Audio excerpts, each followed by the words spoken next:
President Trump ordered the assassination. Do you believe it was an assassination? What is the proper verbiage? I don't know. I mean, get a dictionary and take your pick. It's Friday, and I'm John Heilemann here with Recap 2020, our look Back at the week that was among Democrats running for president, and the top takeaway from the campaign trail that's going to matter bigly in the weeks and months to come.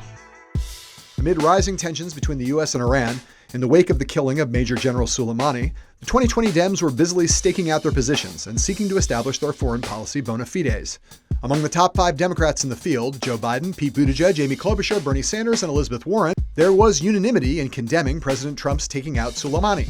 In fact, the only significant candidate expressing equivocation was former New York Mayor Mike Bloomberg. I don't know what the intelligence was, so I can't speak to whether it was the right thing or the wrong thing. For the other moderates still in the hunt in the Democratic race, their opposition to Trump's move came coupled with messages that sought to contrast them with their rivals. Mayor Pete deemed the strike the most provocative things, short of an outright invasion, that the U.S. could do with respect to Iran, while reminding voters of his military service.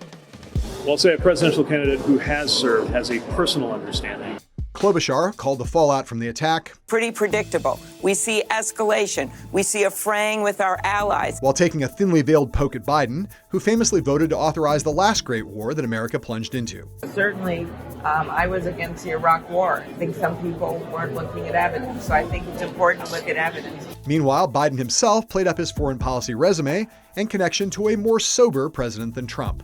The day he turned his back on our closest European allies and decided it was important to him to destroy any progress made by the Obama-Biden administration.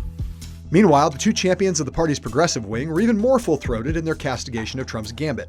Warren, who began the week with an endorsement from Julian Castro, conducted a TV blitz, all but accusing Trump of ginning up an international incident to distract from his problems here at home.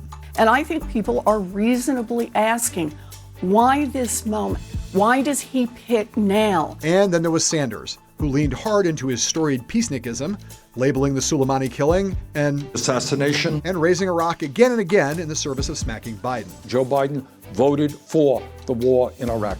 Trump will have a field day. I just don't think that the Biden campaign can create the energy and the excitement we need. This was only one element of Bernie's assault on Uncle Joe, and what lay behind that assault was an unmistakable surge propelling Sanders into the Iowa home stretch. And it's that surge and its implications that are this week's top takeaway. The tangible elements of the Sanders surge are two. The first is money.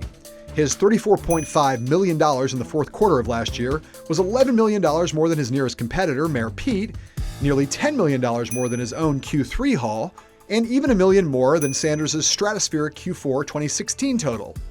The second element is polling. After lagging in Iowa and bobbing up and down in New Hampshire all last year, Bernie now leads narrowly in both states, according to the Real Clear Politics polling average. He is tied for second with Warren in Nevada and South Carolina, and he was alone in first place in the most recent poll of California, the biggest delegate prize on Super Tuesday. Sanders is no stranger to this type of surge. The same thing happened right around this time in 2016, and when it did, Sanders began to turn his fire on the frontrunner in ways strikingly similar to what he's doing to Biden now. She voted for that disastrous war. Joe Biden voted and helped lead the effort for the war in Iraq, the most dangerous foreign policy blunder in the modern history of this country. She supported virtually every disastrous trade agreement, like from NAFTA to permanent normal trade relations with China, which cost us millions of decent paying jobs. Which brings us to this week's top takeaway. For much of 2019, and especially right after his heart attack last fall, Sanders was systematically written off by the political class, and all the focus devoted to Warren in the progressive lane. But now, between Warren's decline and matters of war and peace suddenly salient in the race, matters on which the purity and consistency of Bernie's stances give him vast credibility with Democratic dubs, it is Sanders who is fast emerging as the candidate to watch on the left. For Bernie, this turn of events and its timing could hardly be better.